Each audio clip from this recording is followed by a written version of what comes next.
Welcome to Circular Tone, and today we're talking about the inimitable Robert Smith. Amazing original band in a forest. If you think that album version was good, you have to check out their first ever TV appearance on Top of the Pops. Probably one of the best clean tones I've ever heard. There's some really strange tape warble going on. I'm not sure if it's actual, because I know in the studio, we'll get to the gear later, but I know in the studio they did mess around with tape delays, which can add wow and flutter and warble and all that good stuff. One word: flange. How is your flange game, bro? Because on this album, the producer got together 7 different types of flanges. So it's nothing that I could really recreate because, you know, early 80s flanges are not exactly cheap these days, the old analog stuff. So let's get to the gear. So the main guitar that he used on this was a Fender Jazzmaster, and it was the one with the P90 pickups, but he also had remnants of his first guitar, which was this Top 20, I think it was called. You could buy it in a Woolworth's catalog, you know, old school. That was the main guitar on there, and because he actually took the pickup from that old Top 20 guitar and he put it in the middle of the jazz, between the P90s on the Jazzmaster. So you can see this little single coil pickup in between it because he loves that sound. And so it's inimitable. Like you probably noticed, I'm not even using the Jazzmaster, but does it even matter because he might not be using those pickups and the rest of it? So it's his own thing. And that's what he was great at, creating his own thing. He was so jaded with the music scene, with the rock scene and the rest of it. They wanted to cut out their own little niche, and they definitely did that.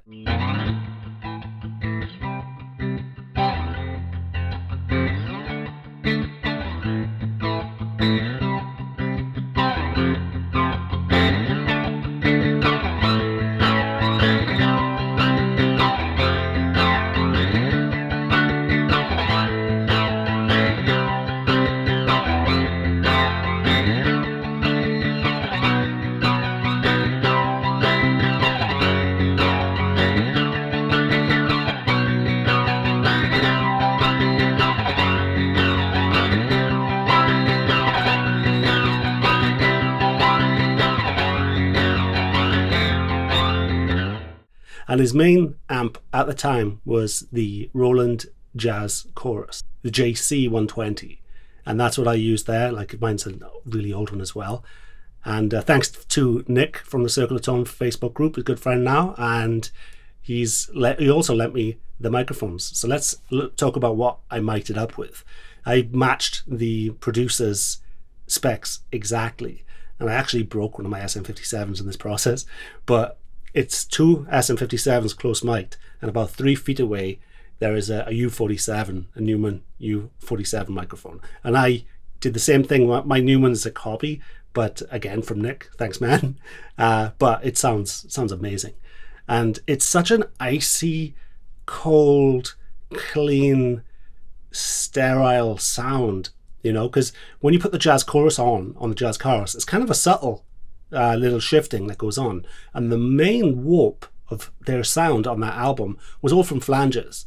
And I tried my best. I got an MXR digital delay, which has phase flange options on there as well. So, and he had it to a certain envelope on it where it's not going woo. It's kind of subtle and more, you know, like the sound of an airplane slightly in the background, which shifts. I'm not going to nail it because of the plate reverbs they used, heavily reverbed. I had the reverb on the jazz chorus, the Roland amp, on full, and still was nowhere near the amount of reverb that was on the album.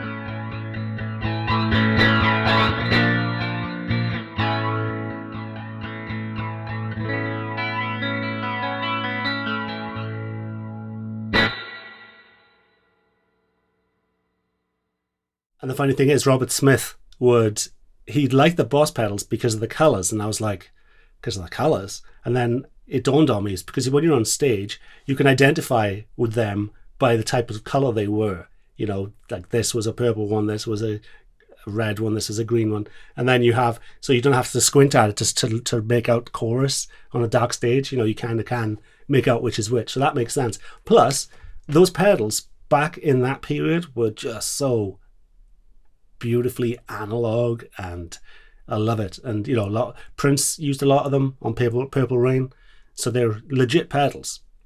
But I'm not sure if there's actually an MXR pedal on there as well, an MXR flanger, because the producer said he tried to gather and borrow as many as he could. But I know there is some records of Robert Smith mentioning the MXR, you know, because he borrowed it from someone in that period. So the flanger on there could have been an MXR. One of those old ones with the attached power cords. So yeah, it's if you go to my Instagram, you can see detailed pictures of my setup. But actually, that live show that I talked about, the first ever visit on Top of the Pops, that wasn't a JC120. It was a JC60. It's one of the ones with a single speaker. And if that has a chorus on it that gets that warble, I'm going to get one of those, because it is really weird. It's, you know, it's inimitable. I've never heard anything like it. I even suspect it might be the tape from the performance, from the actual, you know, with the video tape where it ends up. You know, that's how it was backed up back then. Even the tape might have been stretched or something to produce that, but that is a really interesting sound. And the funny thing is, when Robert Smith was playing that gig, you can see how miserable he looked, and it's genuine misery. I think the reason that The Cure connects with people is because it's genuine misery. They're not mall goths, you know, just wearing certain clothes and acting out their tortured souls. He hated the scene. He hated being on Top of the Pops. He just broke his thumb recently, and he was thoroughly miserable on stage, and I love it. And in fact, the producer of their first two albums quit after the third one because he said it was just too depressing. He said there was no arguments. They got on, and you know, they'd have drinks now and then in between sessions, but he said there was such a heavy atmosphere during the recordings because they were so serious and they were so earnest that it's genuine. And that's what starts scenes. It's when you don't fake it, when you are that tortured kid, you know, and you see how young they were. And to have that much of a love for music and a hate for it at the same time is that key to Goth Broth. Because this is a new series that's going to be on the channel called Goth Broth. And I've done a few gothic bands in the past, like Paradise Lost.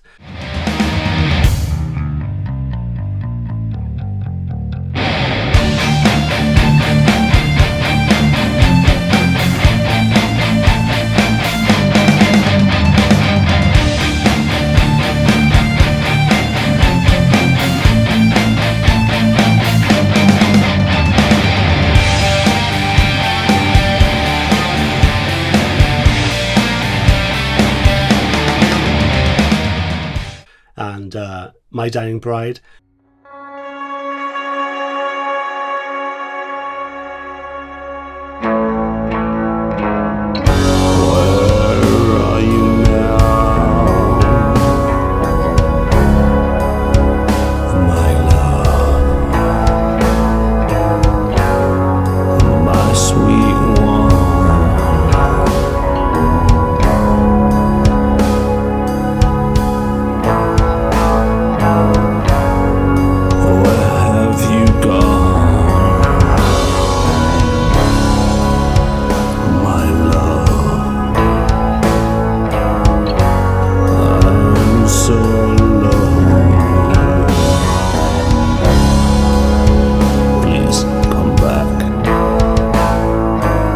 But I'm going to start doing not the non-metal goth stuff as well. I did Typo Negative. They're a pretty gothic metal band.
And I don't hear many flanges in modern music anymore. And I think that could do with a little comeback, you know?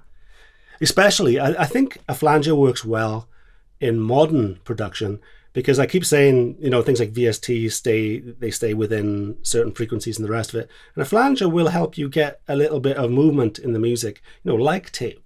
You can put it on very subtly and then the guitars will move so it'll be a little bit more interesting than straight, you know, ice pick, constant frequencies over and over, the same mics used, you know what I mean? So little things like that in your toolbox goes a long way.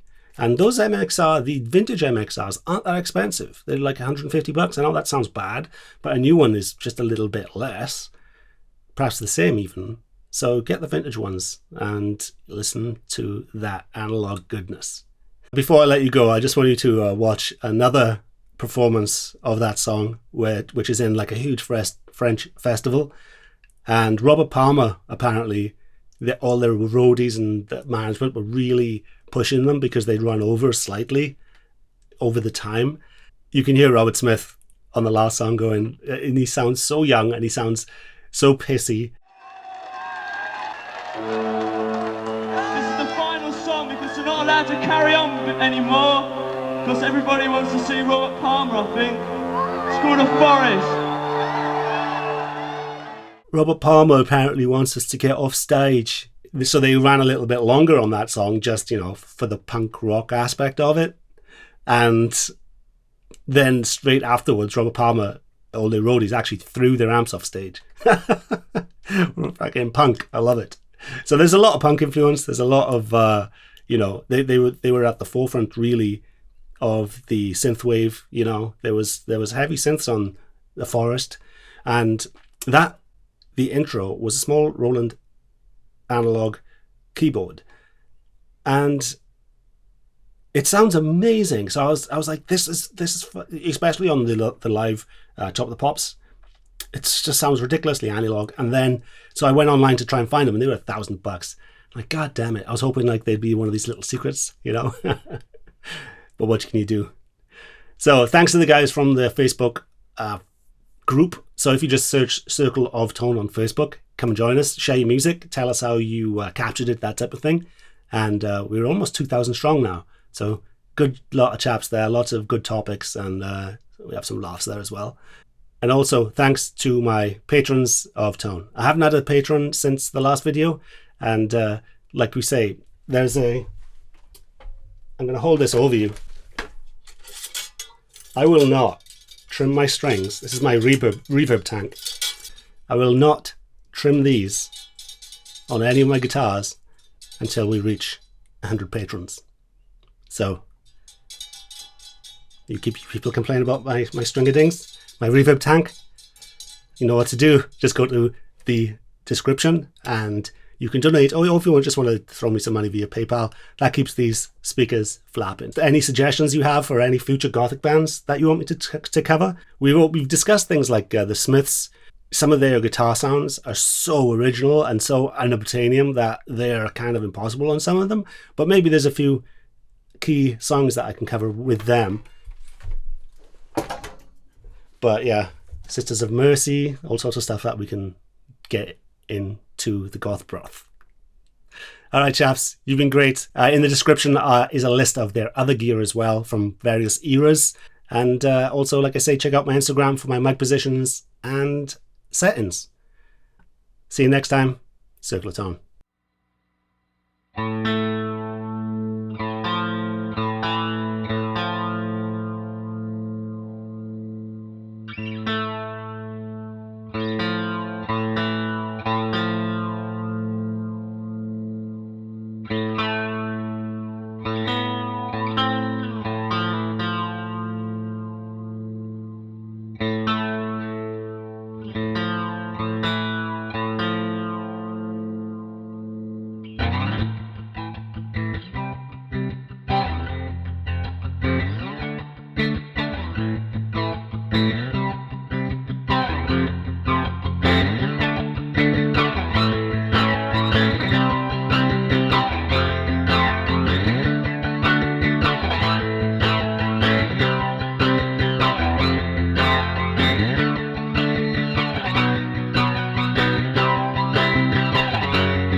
Congratulations, The Cure, Rock and Roll Hall of Fame inductees 2019. Are you as excited as I am? By the sounds of it, no.